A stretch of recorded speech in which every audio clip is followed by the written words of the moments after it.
we start the video, I'm going to give an explanation for my hiatus. Basically, the reason you haven't seen me do a countdown since top 5 Mario and Luigi bosses, when I noticed that my mic quality was pretty bad. Honestly, I just did not want to make another video until I could get a decent quality mic, because frankly, I was just sick of my voice being not really that good in the video because of the mic quality. Well, I've got one now.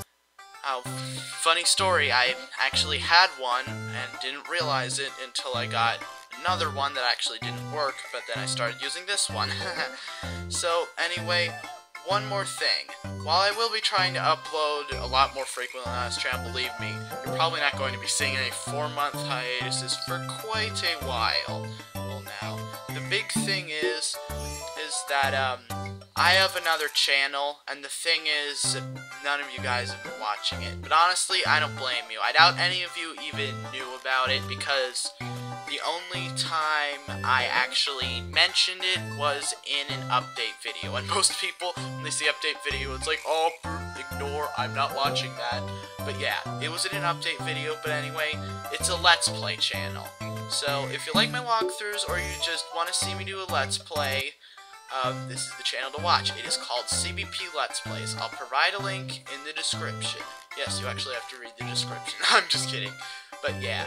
Anyway, I think I do a pretty decent job of Let's Plays. The games you're seeing right here are the 2 that I've already Let's Played. But anyway, I will actually be doing a Let's Play of one of the games on this list starting once this video comes up. So yeah, go check that out. And without any further ado, on to the actual topic of video. Aw man, 2013. This is a great year for gaming for me, at least. However, judging from some YouTube videos, I'd say that I'm not alone on this. And honestly, many good things in the gaming world happened this year. Games that had been delayed for a while had finally come out. Games came out giving consumers a reason to buy a Wii U, at least the consumers that knew the Wii U was a new console and not an add-on. And the fact that I played just a lot of flat-out games that hadn't come out in 2013 for the first time. Yes, that is the big news headline. Defaultfalizer plays games that didn't come out in 2013 for the first time. Anyway, only one rule for this list. The game, I have to have played it for the first time in 2013.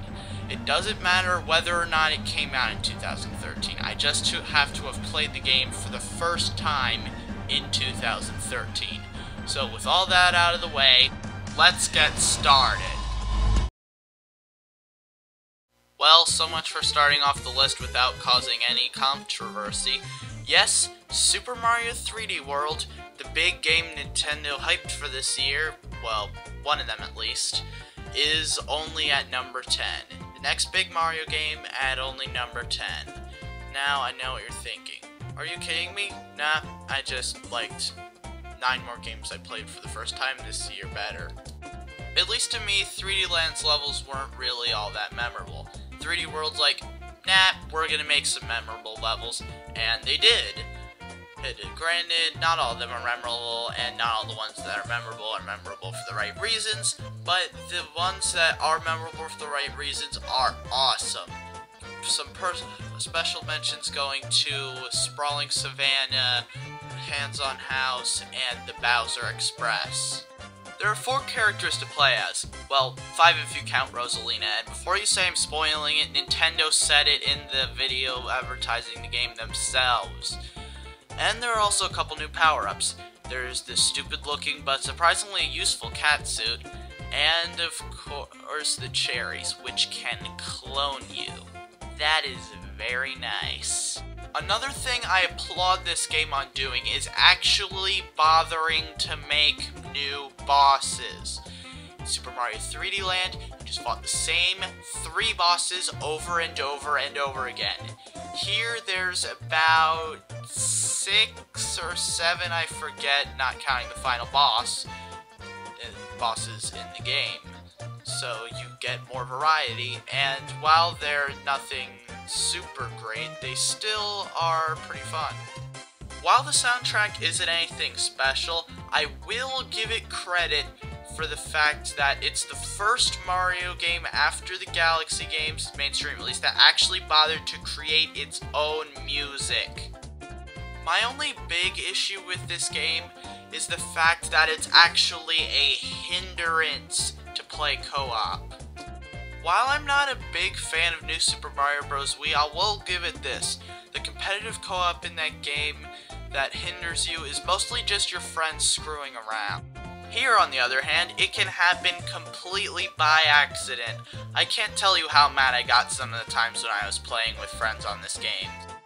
Also, the timer. Nintendo, I know you're trying to go for a retro feel here with the timer, but please just get rid of it. It serves no purpose whatsoever and only gets in the way of exploring the level. Please, just remove it, except for the levels where there's a short amount of time. Keep it that.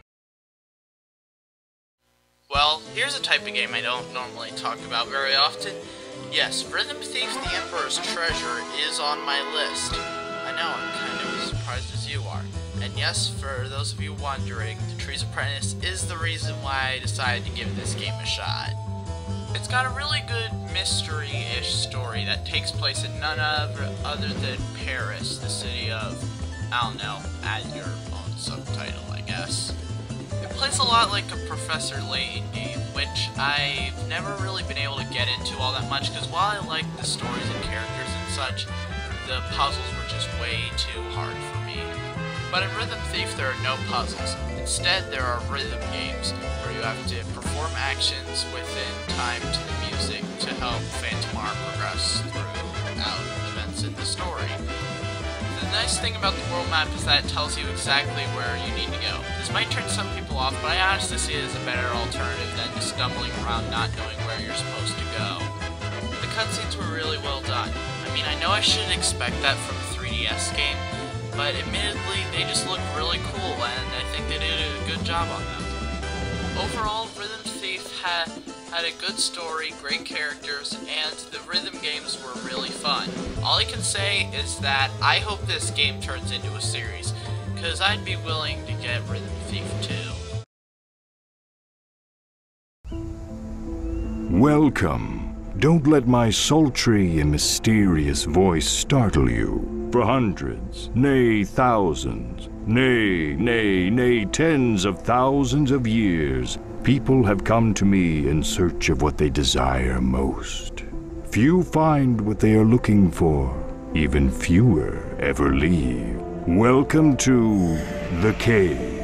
That's me, the cave. Yes, I'm a talking cave. Okay, let me level with you guys. Top 5 darkest and happiest games I've played has got to be one of the worst countdowns I have ever made.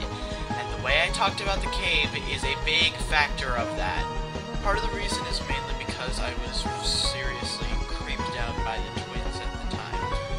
But yeah, they are kind of creepy, and heck, the cave himself even actually acknowledges how messed up they are. So let me give this game a fair judgment.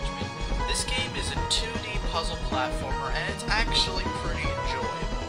The quote-unquote horrible things you have to do to progress in this game are really, kind of bad things. They'd be really bad if you did them in real life. However, here they're more so taken to a comical extreme. It's not like they dwell on, oh, you're a horrible person.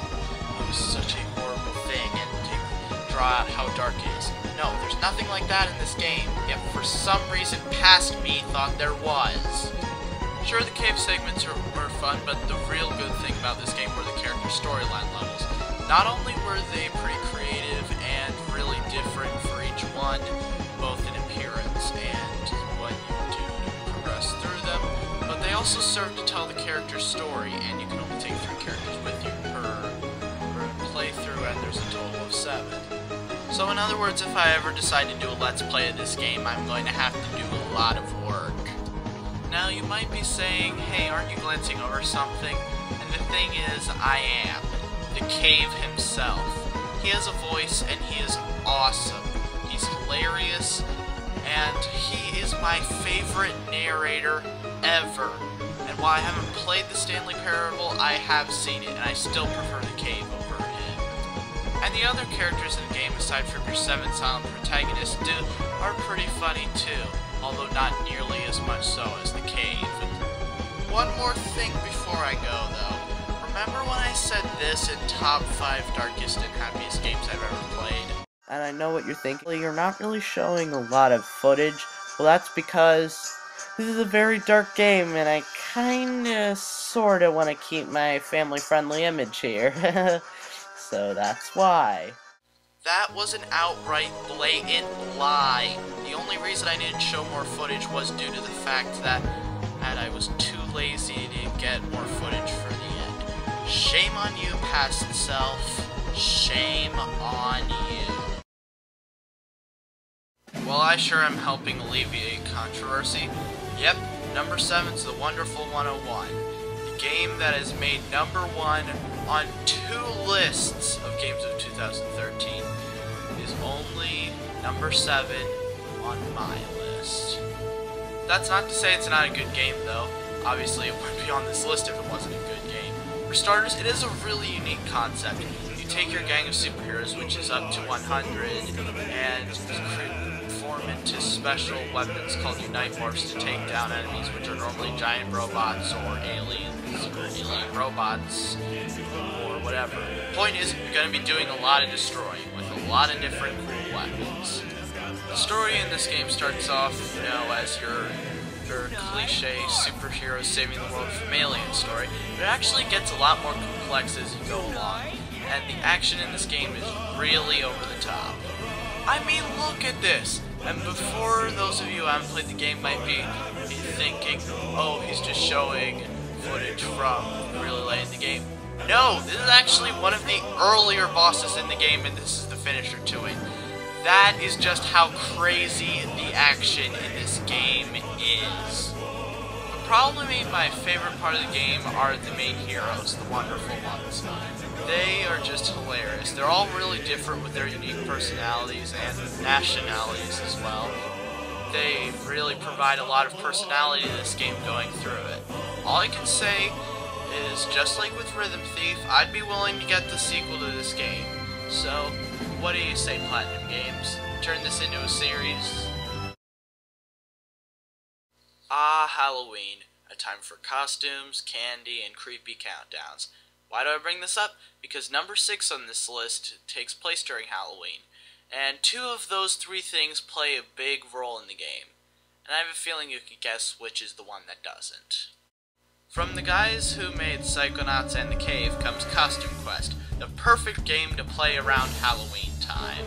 The story of the game follows as such. Your brother or sister, depending on which character you are playing as, gets kidnapped by some monsters and you have to go save him or her, again depending on who you're playing as. However, the monsters have been stealing a lot of candy, so you have to, well, hunt them down to get it back from them. Costume Quest is a role-playing game where a lot of the times you actually have to advance through the game by, guess what, trick-or-treating at every house in the neighborhood. Yep, that's it. However, sometimes when you trick-or-treat at a house or just out in the field, you'll come encounter with a monster, and you have to fight them in an RPG battle, where your characters turn into huge versions of whatever their costume is. And you can switch out costumes to get different characters in battles, and they all can be used differently. And just like the Mario RPGs, they have sort of, I guess, action commands or quick time events or whatever you want to call them to strengthen your attack and help defend against enemy attacks. There's a good amount of costumes you unlock as you progress through the game, as well as a few optional ones. Some only work in battles, while others have abilities on the field. One of the things I love about this game is just how user-friendly it is.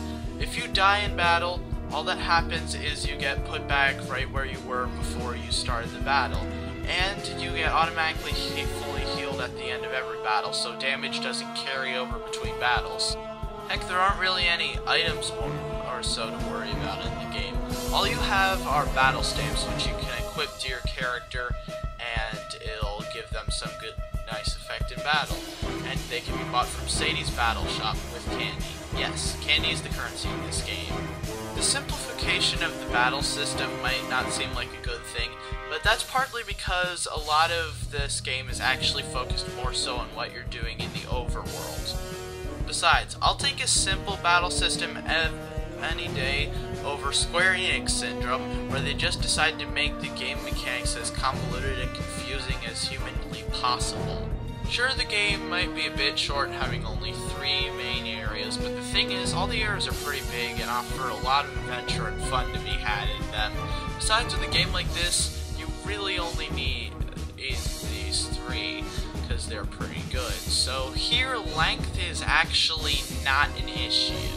There are all unique events to do at the areas, not to mention some recurring things such as the apple bobbing minigame and the hide and seek minigame. And as for the humor, well, this game's made by Double Fine, so you know it's going to be good. After the abomination that was Paper Mario Sticker Star, I didn't have high hopes for the next installment in the Mario RPGs.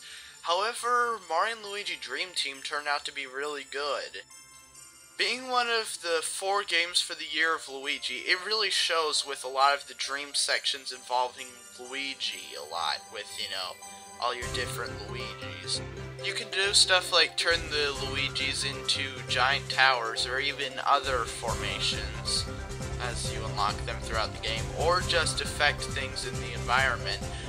And the dream segments were probably the most creative part of this game and probably the best that the game had to offer. The battle system is still good old Mario and Luigi with the whole dodging attacks and such. When fighting in the dream world, it's the equivalent of playing as Bowser in Bowser's Inside Story. Sure, you only got one person, but you have more powerful special attacks, and just overall you're more powerful. But there's an added bonus to fighting in the dream world. Plain and simple, your attacks and the enemy's attacks have a lot more depth to them, having you also move around to avoid them as just pressing A to jump or use your hammer. Although you can only move around in the dream world because it's kind of hard to control 2 guys at once, the attacks with sort of depth to them still exist in the real world. And the giant battles. Yep, they brought them back, and all I'm going to say is that they're both more frequent than in Bowser's Inside Story, and way better. Just way more epic, way bigger, and way awesomer. And you can refight them. One thing I must applaud this game for, however, is how they did Bowser in this game. Honestly, remember when I said that Bowser wasn't all that intimidating in most of the games and really only being in Super Mario Galaxy? Honestly, I'd say on top 10 Mario villains when I said that, that no longer holds water. Bowser would be much higher if I were to remake the list. They made him a ton of intimidating in this game while still keeping with the whole personality that he's had in the other Mario RPGs, as he teams up with Phantasma the Bat King, which makes him even more powerful, and their alliance lasts throughout, well, a lot of the game. Overall, I'm not quite sure how this ranks up among the other Mario and Luigi games for me. On one hand, it's not as good as Bowser's Inside Story, but on the other hand, I do like it better than Partners in Time. However, I'm not quite sure whether I like it more or less than Superstar Saga. Point is, it might not be my new favorite Mario RPG, but it certainly is a worthy installment to the series. Okay, I'm gonna get this out here right now. I have never played Rayman Origins. Yes, but I probably will soon. Anyway, what did I think of Rayman Legends? Let me sum it up in, I think, 4 words. Maybe this counts as 3 words, I don't know. Best 2D platformer ever. Honestly, this game is just plain amazing. The graphics, take a look at these. These are some of the best graphics you can find in a 2D game. But if you think the graphics are the only good part of this game, oh man, you are seriously wrong. The gameplay is also great. It has great controls, even though they're fairly simple with just running, jumping, dashing, and wall jumping, and attacking, obviously. And heck, it even has good swimming controls. The levels, they are so varied. You really won't play 2 levels that feel a lot like each other. Okay, maybe 2, but that's about it, really. Granted, this game did get delayed a little bit because it was originally going to be a Wii U exclusive, but Ubisoft kind of saw that the Wii U wasn't doing so well, so they decided to make it on other systems as well, which honestly I can't blame them. The Wii U's sales weren't really that good at the time. However, if you try to deny that the Wii U has games now, you seriously aren't paying attention. Also, if you ask anyone who's played this game before what the best levels in the game were, they'd tell you the music levels. In these levels, you have to perform your actions within time to the music, and it is just so cool. One of the levels even plays an instrumental version of Eye of the Tiger. I am not kidding you. Also, this is a great game to play with friends. Finally, a game outside the beat-em-up genre that isn't team-based, where co-op does not feel like a hindrance. I'm looking directly at you, New Super Mario Bros. Wii. I'd say this game would be a good reason to get a Wii U. However, this isn't an exclusive anymore. You can also get this on the PlayStation 3, Xbox 360, and even the regular Wii if I'm not mistaken. But even still, this is a great game regardless of what system you're playing it on. However, the Murphy segments do give the Wii U version a leg up. Mario & Luigi Dream Team wasn't the only game on this list that's part of the Year of Luigi. So is Luigi's Mansion Dark Moon. Honestly, it's been a while since Luigi's Mansion originally released, so it's nice to finally have a sequel to the game, and this game does not disappoint. Instead of having you go all throughout the mansion, instead they have a linear mission mode with 5 missions per mansion. And no, that was not a mistake on my part. There are multiple mansions in this game. Oh, am I kidding? Anyone who's heard any of the hype about this already knows that. But the mansions all feel really different from each other, from a desert theme to an ice theme to a jungle theme. There's also a good amount of puzzle solving in this game throughout the missions in each mansion. Not to mention the cutscenes throughout the game really let you get to know Luigi more as a character. A lot more than in the original Luigi's Mansion. While there still was, some character, here you get at it, and there are normally several cutscenes per mission, so yep, you get a lot of these. One more thing to say though, the final mansion is so awesome. Allow me to tell you a little story. Those of you who aren't fans of Pikmin, you might want to listen because you probably don't know this. Do you know how long it's been between this game and Pikmin 2? Almost 10 years. But finally, after all that waiting, well, not really that much for me because I only came into the series' fan base a couple of years ago, finally, Pikmin 3 is released. They've made so many improvements to the core gameplay that it's not even funny. For starters, even though this isn't for the gameplay, the graphics. Look at these. The Wii U's graphics aren't as good as the PS4 and Xbox One's. Ha! Yeah, right. The characters now have dialogue and the game's more story-driven, which is a pretty nice thing to have in the game, because we get to know the characters more. 3 captains also, and 2 new Pikmin types. Granted, white and purple aren't here anymore, but honestly, I don't miss them. Because white, they had a ton of uses, but weren't really all that useful, and purple's pretty much overpowered the combat. This is probably the easiest of the Pikmin games, but for the right reasons, because Pikmin 1, you were very limited in a lot of your abilities, and in Pikmin 2, they had some of the cheapest enemies in all of video games. Okay, maybe that's a bit of an exaggeration, but still, the caves in that game were hard. Also, the new fruit system works really well, because unlike Pikmin 1, you're not limited to a total of 30 days, but it's not Pikmin 2 where you can just take off days to do absolutely nothing.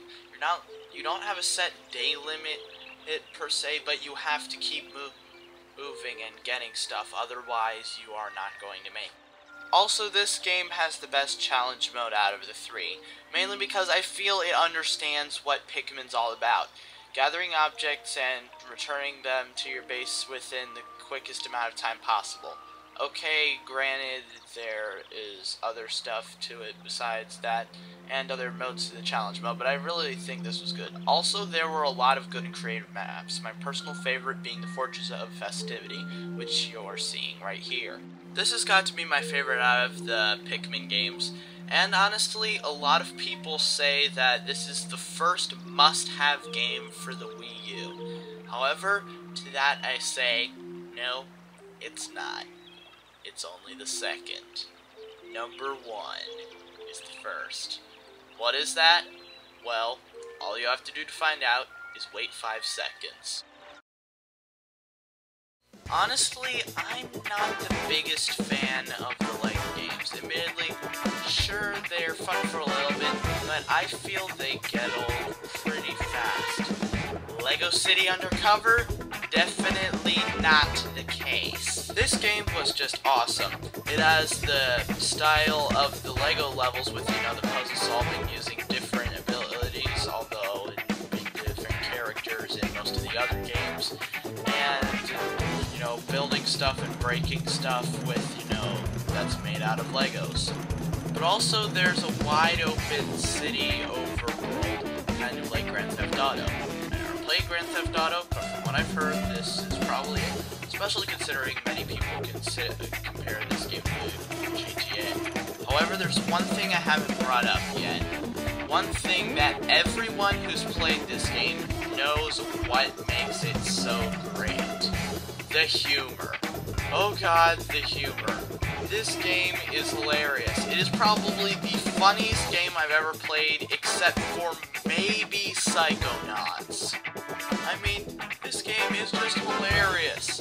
And the scene I'm showing you right here, this scene is from the intro to the game. Yeah, that says a lot about how funny this game is going to be when you play it. The story's pretty good too, and as for the humor, it stays all throughout the game. I mean, not only, they even throw in a couple of clever movie references. Most of them I didn't really get, but they didn't stop me from enjoying the hilarity.